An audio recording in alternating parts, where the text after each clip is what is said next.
सभी को नमस्कार। हिंदी साहित्य का इतिहास और इतिहास में आज हमारी क्लास संख्या है 65वीं। भक्ति काल का ये 38वां भाग है। सगुण भक्ति इसके अंतर्गत हम देख रहे हैं राम काव्य धारा। सगुण भक्ति में हम देख रहे हैं राम काव्य धारा। और आज की क्लास में 65वीं क्लास में हम राम काव्य धारा के प्रतिनिधि कवि गोस्वामी तुलसीदास जी का जीवन परिचय हम देखेंगे। तो गोस्वामी तुलसीदास का जीवन परिचय, मैं आनंद पारिक और स्वागत करता हूं आप सभी का आपके अपने YouTube चैनल स्टडी फ्लाई पर। तो चलिए देखिए आज की क्लास में गोस्वामी तुलसीदास का जीवन परिचय। तो सबसे पहले जब हम जीवन परिचय देखते हैं तो उसमें हमें कौन कौन सी वो सामग्री है जिसे तुलसीदास जी के विषय में जानकारी मिलती है, तो स्रोत सामग्री उसे हम कहेंगे। तो तुलसीदास जी के विषय में जानकारी प्राप्त करने की स्रोत सामग्री कौन कौन सी हैं। तो सबसे पहले देखिए स्रोत सामग्री के विषय में अगर हम देखें तो कुछ रचनाएं हैं जिनसे हमें तुलसी के विषय में जानकारी प्राप्त होती है। एक तो देखिए इसमें भक्तमाल है ही, नाभादास की रचना है, 1592 ईस्वी की रचना है। नाभादास ने भक्तमाल लिखा। फिर दूसरी रचना है भक्तमाल की प्रियादास की टीका। भक्तमाल पर प्रियादास ने टीका लिखी। स्टीक भक्तमाल से नाम से, भक्ति रस बोधिनी नाम से 1712 ईस्वी में।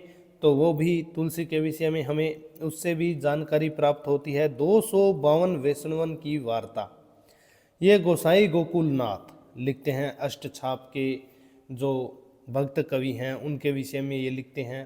तो इससे भी हमें तुलसी के विषय में जानकारी प्राप्त हो जाती है। चौथी हमारी रचना है मूल गोसाई चरित, और ये जो है वो तुलसी के विषय में जानकारी प्राप्त करने की सबसे महत्वपूर्ण रचना है। कौन सी? मूल गोसाई चरित जो है ये रचना तुलसी के विषय में जानकारी प्राप्त करने की सबसे महत्वपूर्ण रचना, इसे हम लिखेंगे महत्वपूर्ण ये रचना है। तो मूल गोसाई चरित जो बाबा बेणी माधवदास लिखते हैं, बाबा बेणी माधवदास इसे लिखते हैं। और ये तुलसी के विषय में जानकारी प्राप्त करने की सबसे महत्वपूर्ण रचना हम कहेंगे इसे। पांचवी रचना है तुलसी चरित बाबा रघुवर दास। अब बाबा बेणी माधवदास और बाबा रघुवर दास जो है दोनों ही तुलसीदास के प्रिय शिष्य रहे हैं। तो ये भी जो है बाबा रघुवर दास भी तुलसी चरित लिखते हैं। फिर एक छठी रचना है घट रामायण। आत्मचरित है तुलसी साहब हाथरस वालों का। तुलसी साहब हाथरस वाले, ये तुलसी साहिब है हाथरस वाले। ये तुलसी साहब स्वयं को तुलसी का अवतार मानते थे और इन्होंने अपने पूर्व जन्म की आत्म कथा जो है, यानी कि अपने पूर्व जन्म यानी कि तुलसी की आत्म कथा जो है इन्होंने घट रामायण में लिखी है। स्वयं तुलसी की रचनाएं भी जो है प्रामाणिक जानकारी अतः साक्ष्य के रूप में हमें तुलसी के विषय में जानकारी दे देती हैं। इसमें कवितावली हो गई जिसका उत्तरकांड, और विनय पत्रिका, रामचरितमानस का उत्तरकांड। तो कुछ रचनाएं जो हैं कवितावली विनय पत्रिका से, तो हमें विनय पत्रिका देखें तो तुलसी के विषय में सर्वाधिक हमें जानकारी प्राप्त होती है। तो काशी, राजापुर व अयोध्या से मिली सामग्री जो है उससे भी हमें, जहाँ वो रहते थे राजापुर में उनका जन्म हुआ, अयोध्या में उन्होंने रामचरितमानस लिखी, काशी में उन्होंने अपना जीवन व्यतीत किया। तो इन सभी जगहों से जो प्राप्त सामग्री है, उनसे संबद्ध जो सामग्री है, तो उससे भी हमें तुलसी के विषय में जानकारी प्राप्त होती है। तो ये स्रोत सामग्री है जिससे हमें तुलसी के विषय में जानकारी प्राप्त होती है। अब तुलसीदास का जन्म कब हुआ तुलसीदास का? देखिए तुलसीदास का जन्म अलग अलग मत है विद्वानों के, लेकिन एक सर्वमान्य मत भी है जो हम पढ़ते हैं पुस्तकों में। सबसे पहले देखिए घट रामायण तुलसी साहब हाथरस वालों ने लिखी। मिर्जापुर के प्रसिद्ध रामायणी राम भक्त कवि राम गुलाम द्विवेदी और ग्रियर्सन के अनुसार तुलसीदास का जन्म कब हुआ? 1532 ईस्वी में। और अगर विक्रमी संवत में करें तो 1589 विक्रमी संवत में इनका जन्म हुआ और ये मत है सर्वमान्य। सभी विद्वान इस मत से सहमत हैं। तो घट रामायण, राम गुलाम द्विवेदी, ग्रियर्सन का मत है तुलसीदास का जन्म हुआ 1532 ईस्वी में। विक्रमी संवत में इसे अगर हम कन्वर्ट करेंगे तो 1589 विक्रमी संवत। अब अगला मत देखिए, शिव सिंह सरोज में शिव सिंह सेंगर कहते हैं कि संवत 1583 में जो है तुलसीदास का जन्म हुआ। मूल गोसाई चरित और तुलसी चरित में जो है इनका जन्म माना गया है संवत 1554 में। संवत जो है विक्रमी संवत 1554 को जो है तुलसीदास का जन्म माना गया। मूल गोसाई चरित व तुलसी चरित, मूल गोसाई चरित बाबा बेणी माधव दास लिखते हैं, तुलसी चरित बाबा रघुवर दास लिखते हैं। दोनों तुलसी के प्रिय शिष्य हैं। तो मूल गोसाई चरित, तुलसी चरित, शिव सिंह सरोज, घट रामायण, राम गुलाम द्विवेदी, ग्रियर्सन का मत जो है हमने देखा। तो सर्वमान्य होगा 1532 ईस्वी को जो है तुलसी का जन्म हुआ। विक्रमी संवत की अगर हम बात करें तो 1589 विक्रमी संवत को। अब बात करें हम जन्म के बाद तुलसीदास के जन्म स्थान के विषय में। तो तुलसीदास जी के जन्म स्थान के विषय में मुख्य रूप से दो मत जो प्रचलित हैं। तुलसीदास का जन्म स्थान, तुलसी के जन्म स्थान के विषय में मुख्य रूप से दो मत जो हैं वो प्रचलित हैं। पहला मत है, एक तो इनका जन्म स्थान माना जाता है राजापुर और दूसरा इनका जन्म स्थान माना जाता है सोरों, सुकर क्षेत्र। एक बार आप इनके नाम याद रखिए, राजापुर एक जन्म स्थान, दूसरा इनका माना जाता है सोरों। कुछ विद्वान अयोध्या को भी जन्म स्थान मानते हैं, लेकिन यह मत जो है प्रचलित नहीं है। राजापुर और सोरों, सुकर क्षेत्र जिसे कहते हैं, वही ज्यादा प्रचलित मत है। अब दो मतों के विषय में अब हम बात करेंगे और सर्वमान्य है राजापुर।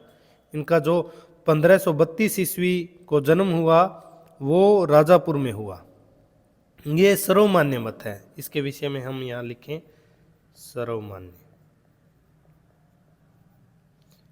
लेकिन प्रचलित मत दो हैं, राजापुर और सोरों यानी सुकर क्षेत्र। सुकर क्षेत्र को सोरों माना गया है विद्वानों के द्वारा। अब देखने वाली चीज ये है कि राजापुर जो है बांदा जिला उत्तर प्रदेश में है, उसको जन्म स्थान मानने वाले विद्वान कौन कौन है? राजापुर, बांदा जिला उत्तर प्रदेश को जन्म स्थान मानने वाले विद्वान। तो इसमें जन्म स्थान मानने वाले विद्वान जो है, एक तो मूल गोसाई चरित जो बाबा बेणी माधव दास लिखते हैं, उसमें वो कहते हैं कि तुलसी का जन्म राजापुर में हुआ। तुलसी चरित बाबा रघुवर दास लिखते हैं। शिव सिंह सेंगर जो शिव सिंह सरोज लिखते हैं, उसमें आचार्य रामचंद्र शुक्ल भी राजापुर को तुलसी का जन्म स्थान मानते हैं। राम गुलाम द्विवेदी मिर्जापुर के प्रसिद्ध रामायणी और पंडित जो है राम गुलाम द्विवेदी हैं, वो राजापुर को तुलसी का जन्म स्थान मानते हैं। और यह मत देखिए यहाँ पे, यह मत सर्वमान्य भी है कि 1532 ईस्वी को राजापुर बांदा जिला उत्तर प्रदेश में तुलसी का जन्म हुआ था। अब दूसरे मत के विषय में भी हम विचार कर लेते हैं। तुलसी के जन्म स्थान के विषय में दूसरा मत क्या है? तुलसी के जन्म स्थान के विषय में दूसरा मत वो है सोरों, जो एटा जिला उत्तर प्रदेश में है। और इस मत को, ये मत जो है क्यों प्रचलन में आया, इसका कारण यह है, तुलसी की एक पंक्ति जो है वो मिलती है, मैं पुनि निज गुरु सन सुनी कथा ससुकर खेत। ये एक पंक्ति तुलसी लिखते हैं और इसके कारण विद्वानों का जो है मत यह आता है सामने कि सोरों जो है, सुकर क्षेत्र जो है, जो यहाँ पे कथा ससुकर खेत कहते हैं, तो वो कहते हैं कि ये तुलसी का जन्म स्थान है। अब आचार्य शुक्ल का मानना है कि जो पंक्ति में, उपरोक्त पंक्ति में जो सुकर खेत आया है, उस सुकर खेत को भ्रमवश सोरों एटा जिला उत्तर प्रदेश समझ लिया गया है विद्वानों के द्वारा। आचार्य शुक्ल के अनुसार सुकर क्षेत्र या सुकर खेत जिसका जिक्र अपनी पंक्ति में तुलसी करते हैं, वो गोंडे जिले उत्तर प्रदेश में सरयू नदी के किनारे एक पवित्र तीर्थ है, जहां आसपास के लोग जो हैं वो स्नान करने आते हैं और मेला जो है लगता है, मेला भरता है वहां पर। लेकिन इस जो है सूकर खेत गोंडे जिले वाले को भ्रमवश विद्वानों ने सोरों एटा जिला उत्तर प्रदेश समझ लिया है, जबकि तुलसी जो है गोंडे जिले वाले सूकर खेत की चर्चा करते हैं। मैं पुनि निज गुरु सन सुनी कथा सो सूकर खेत। तो ये आचार्य शुक्ल मानते हैं कि सूकर क्षेत्र को भ्रमवश जो है सोरो एटा जिला वाला समझ लिया गया है। अब हम बात करें सोरों सूकर क्षेत्र को जन्म स्थान मानने वाले विद्वान कौन कौन हैं। सोरों सूकर क्षेत्र को जन्म स्थान मानने वाले विद्वान, तो सबसे पहले इस ओर इशारा करते हैं स्वर्गीय लाला सीताराम दास। लाला सीताराम दास सबसे पहले सोरों की ओर इशारा इन्होंने किया। ये लाला सीताराम दास राजापुर के थे और अयोध्या कांड का जो सब संपादित संस्करण है इसमें इन्होंने सबसे पहले ये सोरों सूकर क्षेत्र को जन्म स्थान माना। गौरी शंकर द्विवेदी जी फिर हुए, ये लिखते हैं 1927 ईस्वी में सुकवि सरोज नाम से, सुकवि सरोज 1927 ईस्वी में। तो ये गौरी शंकर द्विवेदी जी हुए, इन्होंने भी सोरों को जन्म स्थान माना। पंडित राम नरेश त्रिपाठी, डॉक्टर गणपति चंद्र गुप्त, राम दत्त भारद्वाज, हजारी प्रसाद द्विवेदी, ये सभी जो है सोरों को सूकर क्षेत्र को तुलसी का जन्म स्थान मानने वाले विद्वान हैं। द्विवेदी जी सोरों के पक्ष में दिए जाने वाले जो प्रमाण हैं, प्रमाणों को बहुत महत्वपूर्ण न होते हुए भी काफी वजनदार मानते हैं और वे कहते हैं कि इन प्रमाणों को टाल देना उचित नहीं है, यानी कि वो इन प्रमाणों को टाल देने के पक्ष में नहीं है। तो द्विवेदी जी सोरों के पक्ष में दिए जाने वाले प्रमाणों को बहुत महत्वपूर्ण न होते हुए भी काफी वजनदार मानते हैं और वे इन प्रमाणों को टाल देने के पक्ष में नहीं है। तो सोरों को सूकर क्षेत्र को जन्म स्थान मानने वाले विद्वान हमने देखे। अब हम देखते हैं तुलसी का निधन कब हुआ। तो तुलसीदास का निधन देखिए, तुलसीदास का निधन कब हुआ? 1623 ईस्वी को काशी उत्तर प्रदेश में उनका जो है निधन हुआ, शरीर का उन्होंने त्याग किया। और इस संबंध में प्रमाण के रूप में एक दोहा कहा जाता है। गोस्वामी जी की मृत्यु के प्रमाण में एक दोहा जो है वो कहा जाता है, बहुत ही प्रसिद्ध है। संवत 1680 संवत 80 गंग के तीर, यानी कि गंगा नदी के किनारे जो 80 का घाट है वहां पर श्रावण शुक्ला सप्तमी, श्रावण शुक्ला शुक्ल पक्ष की जो श्रावण मास की सप्तमी तिथि को तुलसी तजो शरीर, तुलसीदास ने जो है शरीर का त्याग किया, उनका देहांत हुआ। तो ऐसा ये दोहा जो है प्रमाण के रूप में कहा जाता है, बहुत ही प्रचलित है। लेकिन यहां पर देखिए बाबा बेणी माधव दास जो हैं, जो गोसाई चरित लिखते हैं, उन्होंने अपनी पुस्तक मूल गोसाई चरित में दूसरी पंक्ति में जो यहाँ पर श्रावण शुक्ला सप्तमी आया है, देखिए दूसरी पंक्ति में आप देखेंगे श्रावण शुक्ला सप्तमी, इसकी जगह बाबा बेणी माधव दास जो है श्रावण कृष्णा तीज शनि तुलसी तजो शरीर लिखते हैं। देखिए श्रावण शुक्ला सप्तमी की जगह बाबा बेनी माधव दास अपनी पुस्तक मूल गोसाई चरित में क्या लिखते हैं दूसरी पंक्ति में? श्रावण कृष्णा तीज शनि, जबकि ऊपर हमने श्रावण शुक्ला सप्तमी देखा, वहां पर बाबा बेनी माधव दास श्रावण कृष्णा तीज शनि कर देते हैं, तुलसी तजो शरीर लिखा है बाबा बेनी माधव दास ने। और शुक्ल जी जो है बेणी जी वाली तिथि को ही प्रामाणिक मानते हैं ज्यादा, क्योंकि जो मित्र थे तुलसी के टोडर, उनके वंशज जो है इसी तिथि को जो है प्रयोग में लाते हैं। तो इसी तरह शुक्ल जी ने इसीलिए माधवदास बेणी माधवदास की तिथि को ज्यादा प्रमाणिक जो है शुक्ल जी ने माना। तो तुलसी का निधन 1623 ईस्वी में काशी उत्तर प्रदेश में हुआ और प्रमाण के रूप में एक दोहा जो प्रचलित है, संवत 1680 गंग के तीर श्रावण शुक्ला सप्तमी तुलसी तजो शरीर। अब और परिचय देखते हैं तुलसी के पिता के नाम के विषय में। तो तुलसी के पिता का नाम क्या है? तुलसी के बारे में जानने के लिए दो जीवन चरित उनके महत्वपूर्ण हमारे सामने आते हैं, मूल गोसाई चरित और तुलसी चरित। और इन दोनों में ही तुलसी के पिता का अलग अलग नाम जो है वो दिया गया है, अलग अलग नाम इनमें उल्लेखित है। तो तुलसी के दो जीवन चरित महत्वपूर्ण है, एक तो मूल गोसाई चरित और दूसरा तुलसी चरित, जो उनके विषय में हमें जानकारी देते हैं। ये दोनों ही लिखने वाले बाबा बेणी माधवदास, बाबा रघुवर दास गोसाई जी के परम शिष्य थे, लेकिन इन दोनों चरितों में तुलसी के पिता के अलग अलग नाम दिए गए हैं। और गोसाई चरित के अनुसार तो है पिता का नाम आत्मा राम दुबे, और ये सर्वमान्य मत भी है कि तुलसी के पिता का नाम था आत्मा राम दुबे गोसाई चरित के अनुसार।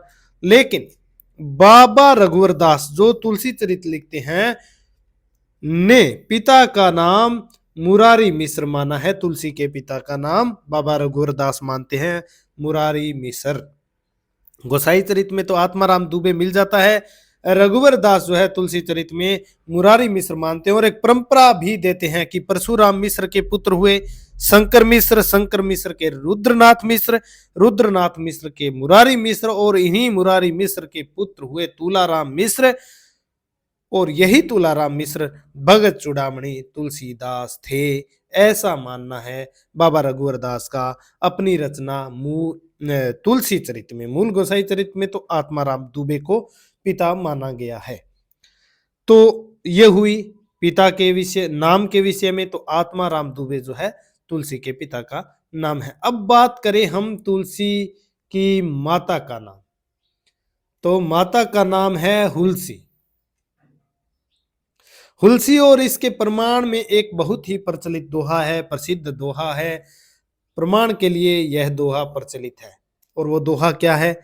सुरतीय नरतीय नागतीय यह चाहत सब कोय, गोद लिए हुलसी फिरे तुलसी सो सुत होय। तो ये ऐसा दोहा यहाँ पर मिलता है। सुरतीय नरतीय नागतीय यह चाहत सब कोय, गोद लिए हुलसी फिरे तुलसी सो सुत होए। तो इस पद्य की जो प्रथम पंक्ति है, सुरतीय नरतीय नागतीय यह चाहत सब कोय, ये तो लिखी तुलसीदास ने। तुलसीदास के पास कोई जरूरतमंद महिला आई तो उसे ये पंक्तियां लिखकर तुलसीदास ने अपने प्रिय मित्र, उनके मित्र थे अब्दुल रहीम खान खन्ना, रहीम दास जी भी जिन्हें हम कहते हैं, तो ये ऊपर वाली जो पंक्ति है ये तुलसीदास जी ने उस महिला को लिख कर दी रहीम को देने के लिए, और दूसरी पंक्ति रहीम दास जी ने लिखकर जो है वापिस तुलसी को ये दोहा पूर्ण करके पहुंचाया। तो रहीम दास जी तुलसी के घनिष्ठ मित्र थे। पूरा नाम अब्दुल रहीम खान खाना, अकबर के संरक्षक बैरम खां के पुत्र थे, सेनापति थे, लड़ाइयां लड़ी, मनसबदारी भी उन्हें मिली, जासवार मनसबदार। तो अकबर के नवरत्नों में थे, लेकिन थे महादानी। तो किसी जरूरतमंद महिला को तुलसीदास जी ये पंक्ति लिखकर रहीम के पास भेजते हैं। महिला गई रहीम के पास और तुलसी की दी हुई पंक्ति उन्हें दी। तुलसीदास ने लिखा था, सुरतीय नरतीय नागतीय यह चाहत सब कोय, अर्थात आकाश में रहने वाली स्त्रियां, सुरतीय आकाश में रहने वाली स्त्रियां, नरतीय धरती पर रहने वाली स्त्रियां, नागतीय पताल में रहने वाली स्त्रियां, सब चाहती हैं कि ऐसा हो। कैसा हो? जैसा ये महिला चाहती है। तब रहीम कहते हैं कि तीनों लोगों की, मतलब तुलसी ने उस गरीब महिला के पक्ष में तीनों लोगों की नारियों की जो है वो सिफारिश भिजवाई, डिजायर भिजवाई। तब रहीम कहते हैं कि तीनों लोगों की स्त्रियां जो सिफारिश कर रही हैं उसके आगे मैं नतमस्तक हूं। देवी बताओ आपको क्या चाहिए? महिला को अपनी पुत्री के विवाह के लिए कुछ धन की आवश्यकता शायद थी, तो रहीम ने जितना मांगा उससे अधिक दिया, और दूसरी पंक्ति भी लिख दी, गोद लिए हुलसी फिरे तुलसी सो सुत होए। तो यहां देखिए, इस पद्य की प्रथम पंक्ति तुलसीदास के द्वारा व द्वितीय पंक्ति उनके घनिष्ठ मित्र रहीम दास द्वारा रचित है। ये पंक्तियां दी गई है। एक नाटक है महाबली, असगर वजाहत द्वारा लिखा गया, उसमें मैंने ये पंक्तियां पढ़ी थी इनके विषय में। तो उसे साहित्य अकादमी पुरस्कार शायद मिल चुका है। महाबली तुलसी और अकबर पर ये नाटक है, असगर वजाहत का बड़ा ही जबरदस्त नाटक है। तो आगे चलिए, अब हम बात करें तुलसीदास की जाति के विषय में, तो जाति गोत्र के विषय में अगर हम बात करें तो तुलसीदास पत्योजा के दूबे थे। पत्योजा के दूबे थे। तुलसी पराशर गोत दूबे पति ओजा के। प्रमाण के रूप में एक देखिए पंक्ति, तुलसी पराशर गोत दूबे पति ओजा के। मिस्र बंधुओं ने कान्य कुब्ज ब्राह्मण इन्हें माना है। मूल गोसाई चरित व तुलसी चरित के आधार पर शुक्ल जी ने सरयू पारिण ब्राह्मण इन्हें माना है तुलसीदास को। अब आगे चलिए। तुलसी के जन्म का नाम राम बोला था। तुलसी के जन्म का नाम क्या था? राम बोला था। कहा जाता है कि तुलसी ने जन्म लेते ही राम शब्द का उच्चारण किया सबसे पहले, इसीलिए ये नाम इनका रखा गया। और विनय पत्रिका में एक प्रमाण के रूप में दोहा भी तुलसी ने लिखा है। प्रमाण के रूप में दोहा है, विनय पत्रिका में ये दोहा है, राम को गुलाम, मैं राम जी का गुलाम हूं, नाम राम बोला राख्यो राम, लोग मुझे राम बोला कहने लगे हैं, नाम रख दिया गया है। राम को गुलाम, मैं राम का गुलाम हूं, लोग मुझे राम बोला कहने लगे हैं। काम यही करता हूं, नाम द्वे हों कबहू कहत हूं। यानी कि काम यही करता हूं, काम यही नाम द्वे हों, कभी कभी 2-4 बार राम नाम कह लेता हूं और मेरा नाम जो है वो राम बोला पड़ गया है। तो ये जो है प्रमाण मिलता है विनय पत्रिका में राम बोला के विषय। अब हम बात करें गोस्वामी जी के मित्रों और स्नेहियों के विषय में, तो उसमें कुछ नाम जो है वो आते हैं सामने। गोस्वामी जी के मित्रों स्नेहियों में आते हैं नवाब अब्दुल रहीम खान खाना, महाराज मान सिंह, नाभाजी, मधुसूदन सरस्वती, नाभादास जी जिन्होंने भक्तमाल लिखा, आचार्य मधुसूदन सरस्वती उस समय काशी के प्रसिद्ध जो है विद्वान पंडित थे। भूमिहार जमींदार टोडर, रसखान कृष्ण भक्त कवि हैं, संप्रदाय निरपेक्ष कृष्ण भक्त कवि हैं। और सबसे पहले कहा जाता है कि रामचरितमानस जो है तुलसीदास जी ने इन्हीं को सुनाई थी। कैलाश कवि हैं एक, और गंगाराम गंगा कवि जो अकबर के दरबारी कवि माने जाते थे। अब हम बात करें तुलसीदास का पालन पोषण व बचपन कैसा गुजरा, कैसे उनका पालन पोषण हुआ, बचपन उनका सुखद था या दुखद था, तो किस तरीके से कैसे परिवेश में वो रहे। एक जनश्रुति है तुलसीदास जी के विषय में कि तुलसीदास अभुक्त मूल नक्षत्र में उत्पन्न हुए थे, जिसके कारण इन्हें अशुभ मानकर माता पिता ने इन्हें जो है वो त्याग दिया था। अब इतने बड़े महाकवि हैं, पैदा होते ही निष्कासित कर दिए गए हैं, क्योंकि जन्म हुआ अभुक्त मूल नक्षत्र में, तो उस नक्षत्र में पैदा हुए बालक को जो है अशुभ माना जाता था। पता नहीं कैसे अभागे और रूढ़िग्रस्त परिवार में पैदा हो गए कि अभुक्त मूल नक्षत्र में पैदा होने पर उन्हें त्याग दिया गया। तो ये जो है विधि की विडंबना भी कह सकते हैं इसे, वरना कौन माता पिता जो है अभुक्त मूल नक्षत्र में पैदा होने पर अपने बच्चे को त्याग देते हैं। तो ये अब ये जनश्रुति क्यों चली, यहां एक प्रश्न ये भी है कि अभुक्त मूल नक्षत्र में पैदा होने पर इन्हें माता पिता ने त्याग दिया। तो इसके विषय में कुछ प्रमाण हैं, वो प्रमाण हम देखते हैं। देखिए तुलसीदास स्वयं कहते हैं, सबसे पहले देखिए वो कवितावली में कहते हैं कि मातु पिता जग जाई तजो विधिहु न लिखियो कुछ भाल भलाई। ये वो कहते हैं कवितावली में कि माता पिता ने जगत में आते ही यानी कि जन्म देते ही मुझे त्याग दिया, विधिहु न लिखियो कुछ भाल भलाई, और विधाता ने भी कुछ भाग्य में बहुत अच्छा नहीं लिखा। तो ब्रह्मा ने भी भाग्य में कुछ भलाई नहीं लिखी है। इसके अलावा और प्रमाण क्या है, देखिए वो विनय पत्रिका में लिखते हैं स्वयं तुलसी, जननी जनक तजो जन्मी, यानी माता पिता ने मुझे उत्पन्न करते ही छोड़ दिया।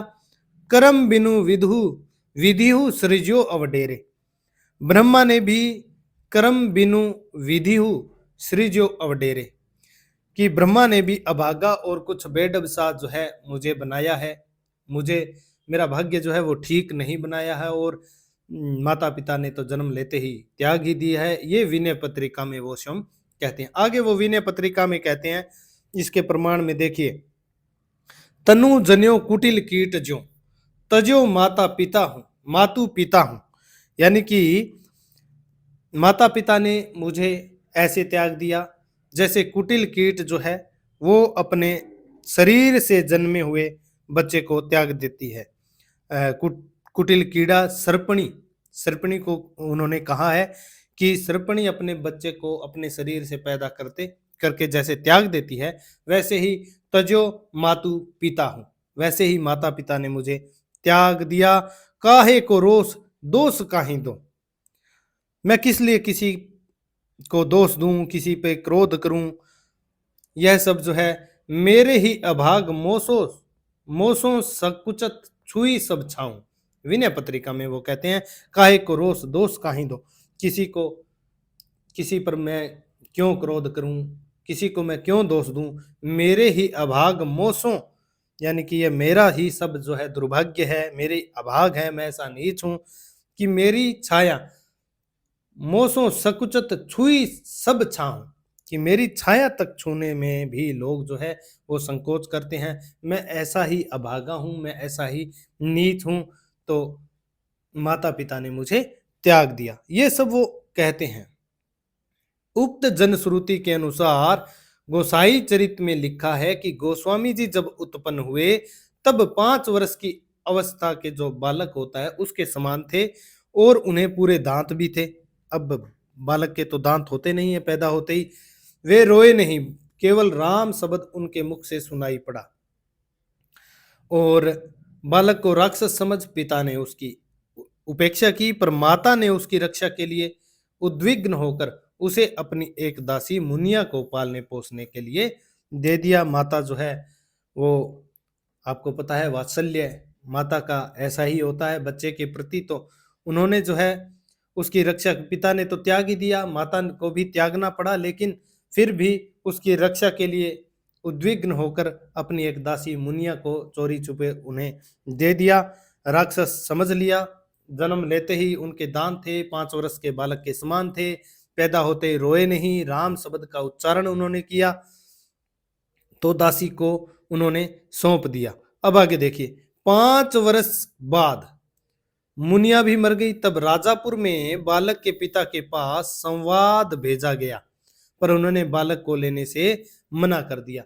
मुनिया उसे तुलसीदास जी को पाल रही थी और 5 वर्ष बाद मुनिया भी जो दासी थी वो भी, उसका भी देहांत हो गया, तो बालक जो है अब अकेला रह गया। तो राजापुर में पिता के पास यह संदेश भेजा गया, संवाद भेजा गया कि पालने वाली मुनिया जो है वो देहांत हो गया उसका, तो आप बालक को ले लें। लेकिन पिता ने जो है बालक को नहीं लिया। इसी प्रकार जो है कुछ दिन बालक का अकेले निर्वाह हुआ। अंत में देखिए, अंत में बाबा नरहरिदास को वो मिल जाते हैं कहीं कोई मंदिर में सेवा करते हुए, तो अंत में बाबा नरहरिदास ने उसे अपने पास रख लिया और शिक्षा दीक्षा दी। इन्हीं गुरु से गोस्वामी जी राम कथा सुना करते थे, इनके पास वो रहने लगे, इन्हीं से वो राम कथा, नरहरिदास जी जो है वो राम कथा सुनाते थे। नरहरियानंद भी कहते हैं, रामानंद के शिष्य थे, तो इन्हीं से तुलसीदास जी ने राम कथा सुनी, वो कंठस्थ की, और इन्हीं गुरु के साथ जो है वो काशी में आकर पंचगंगा घाट पर स्वामी रामानंद जी का जो स्थान था वहां तुलसीदास इनके साथ रहने लगे। देखिए, इन्हीं अपने गुरु बाबा नरहरिदास के साथ गोस्वामी जी काशी में आकर पंचगंगा घाट, आपको पता है स्वामी रामानंद जी का स्थान है, स्थान पर, उस स्थान पर ये रहने लगे। वहीं एक परम विद्वान शेष सनातन जी रहते थे। उन्होंने तुलसीदास जी को वेद, वेदांग, दर्शन, इतिहास, पुराण आदि में प्रवीण कर दिया। तो वहीं जो है शेष सनातन जी की पाठशाला में भर्ती इन्हें कराया गया। नरहरिदास के द्वारा 15 वर्ष तक अध्ययन करके गोस्वामी जी फिर अपनी जन्मभूमि राजापुर को लौटे। 15 वर्ष तक उन्होंने वेद, वेदांग जो है काव्य शास्त्र आदि की शिक्षा ग्रहण की, इतिहास, पुराण आदि में प्रवीण होकर शेष सनातन जी के पास फिर वो अपनी जन्मभूमि राजापुर लौटे। पर अब ये वहां जो राजापुर में उनका घर था, परिवार था, पर अब वहां इनके परिवार में कोई नहीं रह गया था और घर भी गिर गया था, कच्चा घर था वो गिर गया था बिना किसी देखभाल के, पिता आदि की मृत्यु हो चुकी थी। अब वहां पर वो कथावाचन करने लगे। यमुना पार के एक ग्राम के रहने वाले भारद्वाज गोत्री एक ब्राह्मण, दीन बंधु पाठक जिन्हें कहा जाता है, भारद्वाज गोत्री एक ब्राह्मण यम द्वितीया को राजापुर में स्नान करने आए। उन्होंने तुलसीदास की विद्या, विनय और शील पर मुग्ध होकर अपनी कन्या रत्नावली, इन्हें ब्याह दी। उन्होंने देखा परम विद्वान है, अच्छी राम कथा बांचते हैं, विद्या, विनय और शील पर जो है वो भारद्वाज गोत्री यमुना पार के एक ग्राम के जो भारद्वाज गोत्री ब्राह्मण थे वो इन पर मुग्ध हो गए और उनके एक कन्या थी रत्नावली, उसका विवाह उन्होंने तुलसीदास के साथ कर दिया। और उस पत्नी पर तुलसी जो है कहा जाता है बड़े आसक्त थे, और इसी पत्नी के उपदेश से गोस्वामी जी का विरक्त होना और भक्ति की सिद्धि प्राप्त करना प्रसिद्ध ही है। तो ये जो ब्राह्मण थे ये कौन थे? ये माना जाता है कि दीन बंधु पाठक जो है रत्नावली के पिता थे। कौन थे ये ब्राह्मण? दीन बंधु पाठक। दीन बंधु पाठक ने अपनी पुत्री जो है रत्नावली, तुलसी की पत्नी का नाम प्रसिद्ध ही है। तो आगे देखिए, इनका बाल्यकाल जो है भीख मांग कर गुजरा, दरवाजे दरवाजे भीख मांगी, क्योंकि अनाथ थे, माता पिता ने तो त्याग ही दिया था। तो दीनता को चैन कहाँ, अब बालक को पेट भरने के लिए कुछ तो करना ही पड़ता है, मुनिया का भी निधन हो चुका है। इनका बाल्यकाल भीख मांग कर गुजरा, और उन्होंने कहा भी है, स्वयं ने कहा है, द्वार द्वार दीनता कही, काडी रद परी पाहूं। विनय पत्रिका में उन्होंने ऐसा कहा है। वो कहते हैं कि मैं द्वार द्वार दांत निकालकर और पैरों पड़ पड़कर अपनी दीनता सुनाता फिरा, है दयालु दुनि दस दिशा, दुख दोष दलन छम कियो न संभाषण काहूं। अर्थात दुनिया में बहुत बड़े बड़े दयालु है जो दसों दिशाओं के दुखों और दोषों का दमन कर देते हैं। ऐसे दयालु लोग भी दुनिया में हैं, समर्थ हैं, किंतु मुझसे तो किसी ने बात ही नहीं की। वो कहते हैं द्वार द्वार दीनता कही, काढ़ी रद परी पाहूं। मैं द्वार द्वार फिरा, अपनी दीनता को गाया, दांत निकाल कर पैरों में पड़ पड़ कर दीनता अपनी सुनाता फिरा। तो ये उन्होंने स्वयं कहा है विनय पत्रिका में अपने बाल्यकाल के विषय में। कहा न कियो कहाँ न गयो, शीश का ही न नायो। मैंने क्या नहीं किया, कहा न कियो, क्या नहीं किया, कहाँ न गयो, मैं कहाँ कहाँ नहीं गया, कौन सी जगह जाने को बची, शीश का ही न, किसके आगे सिर नहीं झुकाया। तो ये उन्होंने विनय पत्रिका में अपनी बाल्यावस्था की स्थिति के बारे में कहा भी है। और भिक्षाटन से केवल काम नहीं चलता है, दांत निपोरने पड़ते हैं, पांव पड़ने का कार्य करना पड़ता है। घर घर मांगे टूक पुनी, भूपति पूजे पांव। दूसरों के पांव जो है वो मैंने पूजे हैं, तो भीख मांगी है, घर घर मांगता फिरा हूं। इतना अपमान जो है आपने देखा होगा किस कवि ने सहा होगा। ब्राह्मण समाज में अछूते हैं। आगे वो क्या कहते हैं अपनी दरिद्रता के बारे में, देखिए, जायो कुल मंगन बधावनो बजायो सुनी, भयो परिताप पाप जननी जनक को, बारे ते ललात बिललात द्वार द्वार दिन, जानत हो चारी फल चारी ही चनक को। अर्थात जायो कुल मंगन, दरिद्रों के कुल में, भिक्षुकों के कुल में जन्म लिया, बधावनो बजायो सुनी, जन्म होने पर तो आनंद सूचक बाजे बजते हैं, उन्हें बंधावना बजाया गया।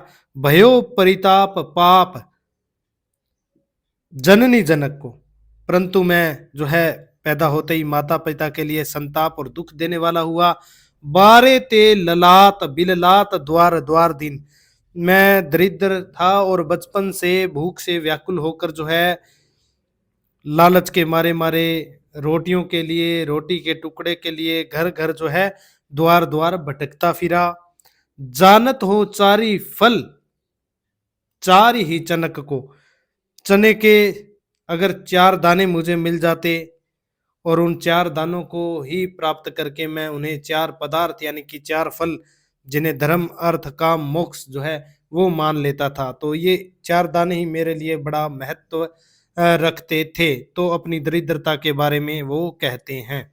आगे देखिए, भूख की अग्नि में जाति पाति के भेद उनके समाप्त हो गए। वे सुजाति के कुजाति के टुकड़ों पर पलते रहे। और उन्होंने लिखा है, जाति के सुजाति के कुजाति के पेटा गिवस। जाति के यानी कि कवितावली में वो लिखते हैं, जाति के सुजाति के अपने से ऊंची जाति के, कुजाति के अपनी से नीची जाति के, पेटा गिवस जठरा अग्नि के वश, पेट की आग के वश, भूख के कारण खाए टूक सबके, सबसे मांग मांग कर रोटी के टुकड़े खाए। विदित बात दूनी सो, अर्थात यह बात सारा संसार जानता है, सभी लोग इसे जानते हैं कि मैंने भूख के वश होकर, पेट की अग्नि के वश होकर, जाति सुजाति कुजाति सभी से रोटी मांग कर जो है खाई। तो वो, और जो वो कहते हैं, आगी बड़वागी से, आगी बड़वागी ते बड़ी है आगी पेट की, यानी कि समुद्र की आग से जो है पेट की आग बड़ी है, कवितावली में ये वो लिखते हैं। तो इसके पीछे, लिखने के पीछे कारण उनका भोगा हुआ जो है यथार्थ है, वही है। फिर गुरु ने पढ़ा लिखा दिया, भक्ति का रास्ता पकड़ा दिया, और दीनबंधु रघुनाथ की कृपा से वे तुलसी से तुलसी दास हो गए। तो आगे देखिए, लेकिन फिर भी उनकी जो कठिनाइयों का दौर कम नहीं हुआ है। काशी के पंडित वर्ग से भी इन्हें बहुत कुछ सुनने को मिला है। जातिवादी, ब्राह्मणवादी, संस्कृतवादी लोगों ने भी तुलसीदास को बहुत तंग किया, परेशान किया। इन्हें अघोरी कहा गया, जुलाहा कहा गया, क्या नहीं कहा गया। पर देखिए, इन जाति पाति के संबंधित आरोपों पर इन्होंने उत्तर दिया है। वो क्या उत्तर है? अघोरी कहा गया, जुलाहा कहा गया, धूत कहो अवधूत कहो, कोई मुझे धूत कहो, कोई अवधूत कहो, रजपूत कहो, कोई राजपूत कहो, जुलाहा कहो, कोई जुलाहा कहो, चाहे काहू की बेटी से बेटा न ब्याह, किसी के बेटी से जो है बेटा तो ब्याना नहीं है, तो मुझे कुछ भी कहो, कोई फर्क नहीं पड़ता है। और इस तरह उन्होंने भी ईंट का जवाब जो है पत्थर से दिया कि भैया देखो ऐसी है बात, न मेरी कोई जाति है और न किसी की जाति से मुझे कोई लेना देना है, न मैं किसी के काम का हूं और न मेरे कोई काम का है। और वो लिखते भी हैं, मेरे जाति पांति न चाहो काहू की जाति पांति, मेरे कोई काम को न हो काहू को काम को, यानी कि ना कोई मेरे काम का है, ना कोई किसी के मैं काम का हूं, मैं साधु हूं या असाधु हूं, इसकी चिंता आप लोग न करें, किसी के दरवाजे पर पड़ा नहीं हूं। और उन्होंने इस तरह उत्तर दिया। देखिए, उन्होंने गालियों देने वालों को उत्तर दिया, मांगी के खेबो मसीत के सोईबो लेइबे को एक न दैब को दो। तो वो कहते हैं, मांग के खाता हूं, मसीत में सोता हूं, ना लेने को एक है ना देने को दो। और दुखों की इसी कड़ी में अंतिम अवस्था में भयानक बाहु पीड़ा, और ऐसे पीड़ा बाहुओं में उठी, और हनुमान बाहु का आपको पता है इसी पीड़ा का दस्तावेज है, उनकी अंतिम रचना मानी जाती है, कवितावली का एक भाग भी माना जाता है। पीड़ा से मुक्त होने के लिए वे राम, शिव, हनुमान आदि से प्रार्थना करते हैं, पर कोई नहीं सुनता, और अंत में बयो सो जानी लूनिए कहकर वे मौन हो जाते हैं। वो क्या कहते हैं? तुम ते कहा न होए हा हा सो बुझइये मोही, हो हूं रहो मो नहीं बयो सो जानी लूनिए कहकर मौन हो जाते हैं। तुम ते कहा न होए हा हा सो बुझइये मोहे, वो विनती करते हैं राम से, हनुमान से, शिव से, शंकर से कि मुझे समझा दीजिए कि आपसे क्या नहीं हो सकता।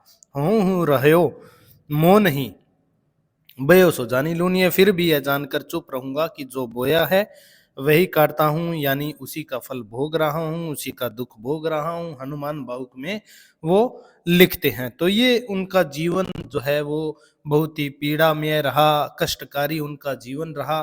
अब हम उनके बात करें गुरु की बात, तुलसीदास जी के गुरु कौन है? तो तुलसीदास के गुरु देखिए, एक तो दीक्षा गुरु है जिनसे राम मंत्र की दीक्षा ली है, एक शिक्षा गुरु है जिनसे व्याकरण, काव्य शास्त्र इत्यादि की उन्होंने शिक्षा लिया। तो दीक्षा गुरु में होंगे नरहरयानंद, नर हरिदास भी इनका नाम मिलता है। राम मंत्र की दीक्षा इन्हीं से उन्होंने प्राप्त की। शिक्षा गुरु है आचार्य शेष सनातन। व्याकरण काव्य शास्त्र आदि की शिक्षा इन्होंने इनसे प्राप्त की। तो दीक्षा गुरु नरहरियानंद नरहरिदास है। राम मंत्र की दीक्षा ग्रहण करते हैं। शिक्षा गुरु आचार्य शेष सनातन है। व्याकरण काव्य शास्त्र आदि की शिक्षा इनसे वो लेते हैं। अब कौन से संप्रदाय में आते हैं, देखिए तुलसीदास जी पर विशिष्टाद्वैतवाद, सीरी संप्रदाय व रामानंद रामावत संप्रदाय का प्रभाव है। रामावत या रामानंदी संप्रदाय का प्रभाव है। भक्ति उनकी दास्य भाव की है, वो हम आगे देख लेंगे। वियोगी हरि ने तुलसीदास को रामानंदी संप्रदाय में परिगणित किया है। शुक्ल जी तुलसीदास को रामानंद की वैरागी परंपरा, जो एक रामानंदी संप्रदाय में चली थी, उसमें नहीं मानते हैं। शुक्ल जी तुलसीदास को वैरागी परंपरा में नहीं मानते हैं। वे तुलसी को स्मार्त वैष्णव मानते हैं। आस्तिक और जो पंचदेव उपासक होते हैं उन्हें स्मार्त वैष्णव कहते हैं। तो शुक्ल जी ने इन्हें स्मार्त वैष्णव माना है। अब बात करें हम तुलसीदास की पत्नी कौन है। तुलसीदास की पत्नी रत्नावली, पत्नी का नाम प्रसिद्ध है। रत्नावली दीन बंधु पाठक की पुत्री थी। तुलसी के पुत्र के विषय में देखें तो उसका नाम भी तारापति मिलता है, जिसका देहांत 2 वर्ष की अवस्था में हो गया था। तो पुत्र का नाम क्या है, तारापति है, और 2 वर्ष की अवस्था में देहांत हो गया है पुत्र का। ऐसा प्रसिद्ध है कि तुलसी को अपनी पत्नी की प्रेरणा से ही ज्ञान की प्राप्ति हुई थी। पत्नी ने क्या बोला, पत्नी द्वारा बोले गए कथन, लाज न आ लागत आपको, दो रे आयो साथ, धिक धिक ऐसे प्रेम को, कहा कहूं मैं नाथ। तो तुलसी जो है अपनी पत्नी जो थी रत्नावती, उस पर बहुत ज्यादा आसक्त थे। एक बार जब वो पत्नी मायके चली जाती है तो तुलसी भी एक बार अचानक उससे मिलने के लिए पहुंच जाते हैं। और मिलने का ये जो पहुंचने का है, उनका जो वो रास्ता तय करते हैं वो बहुत ही खतरनाक है। देखिए नदी में बाढ़ आई हुई है तो भी वो एक नाव मिल जाती है, जबकि वो नाव नहीं है, एक लाश है। तो उस लाश पर चढ़कर वो नदी को पार कर जाते हैं। रस्सी समझकर सांप को पकड़कर वो जो है रत्नावली के कमरे में पहुंच जाते हैं। इस तरह की जो घटनाएं होती है तो पत्नी ये देखकर बोलती है कि लाज, पत्नी अपने पति को धिक्कारती है, लाज न लागत आपको, दो रे आयो साथ, धिक धिक ऐसे प्रेम को, कहा कहूं मैं नाथ। अस्ति चरम में देह ममता में ऐसी प्रीति, तैसी जो श्री राम में होती न तो भव भीति। तो संसार का भय ही दूर हो जाता। जैसा प्रेम, जैसी प्रीति इस अस्थि चरम में देह के साथ तुम्हारी है, और वैसी अगर श्री राम के साथ होती तो इस संसार का भय से आप जो है मुक्त हो जाते। बाबा बेणी माधव दास के अनुसार ये कथन जो है पत्नी ने तुलसी को कहा, तुलसी के प्रेम को रत्नावली ने धिक्कारा। और मुरारी मिश्र के अनुसार रत्नावली ने ऐसा कहा, मुरारी मिश्र के अनुसार रत्नावली ने क्या कहा था, ये तो है बाबा बेणी माधव दास के अनुसार पत्नी ने ऐसा कहा तुलसी को। रत्नावली, मुरारी मिश्र के अनुसार रत्नावली क्या कहती है, हाड़ मास की देह में जासु इतनो चाव, हाड़ मास की देह है उससे इतना चाव है, तासु आधो हरि से, हरि ही मिलते आओ। अगर इससे आधा भी अगर भगवान से राम से होता तो स्वयं हरि तुम्हारे पास पहुंच जाते। रत्नावली के धिक्कारने के बाद तुलसी तुरंत काशी आकर सन्यासी हो गए। अब प्रेमी पति जो है उसकी क्या स्थिति हुई होगी, विरक्तता का भाव जो है आ जाना स्वाभाविक ही है। और बेचारे तुलसीदास की कहानी तो बिल्कुल मोटे रूप से वैसी रही है, पूरा जीवन ही दुखों से भरा पड़ा है। पहले तो सिर मुंडाते ही ओले पड़ गए, जन्म लेते ही घर से निष्कासित कर दिया गया, बाहर निकाल दिए गए। फिर बचपन में देखिए जगह जगह भीख मांगकर गुजारा किया, लोग धुतकार देते थे, कोई अपने पास उन्हें फटकने नहीं देता था। फिर पंडितों द्वारा उन्हें बहुत अपमानित होना पड़ा, और ये अपमान पीड़ा सहते सहते अंत में ऐसे ही बाहु पीड़ा झेलते हुए वो दिवंगत हो गए। और बहु पीड़ा से छुटकारे के लिए अंतिम रचना हनुमान बाहुक भी उन्होंने लिखी। कुल मिलाकर उनका पूरा जीवन जो है दुख ही जीवन की कथा रही, क्या कहूँ आज जो कही नहीं। लेकिन संघर्ष या दुख केवल हमें तोड़ता ही नहीं है, हमारा निर्माण भी करता, और इसी संघर्ष ने उनका निर्माण किया। उनकी संघर्ष क्षमता का अंदाजा हम लगा सकते हैं, उनकी रामचरितमानस उसका दस्तावेज है। सब कुछ उन्होंने सहन किया, लेकिन रत्नावली की फटकार या धिक्कार, जब कोई जिस पर हम बहुत ज्यादा आसक्त हैं, जिससे हम बहुत ज्यादा प्रेम करते हैं, जब वो हमें धिक्कार देता है तो फिर तो स्थितियां बदल जाती हैं। और सब कुछ सहन किया, लेकिन रत्नावली की फटकार धिक्कार के बाद वे पत्नी की बात तुलसी को वो ऐसी लग गई कि वे तुरंत काशी आकर सन्यासी हो गए, सन्यास धारण कर लिया, विरक्त हो गए और रामानंदी संप्रदाय में वो दीक्षित हो गए। इस वृतांत को प्रियादास ने भक्तमाल की अपनी टीका में दिया है। तुलसी चरित्र और गोसाई चरित्र में भी इसका उल्लेख मिलता है। सन्यासी हो गए और अपनी मार्मिकता में अद्वितीय पद एक उन्होंने कहा, अब लो नसानी अब न नसे हूं, राम कृपा भव निशा सिरानी, जागे फिरी न डसे हूं, पाए हूं रान नाम चारु चिंतामणि, उर करते न खसे हूं, श्याम रूप सूचि रुचिर कसोटी, चित कंचन ही कसे हूं,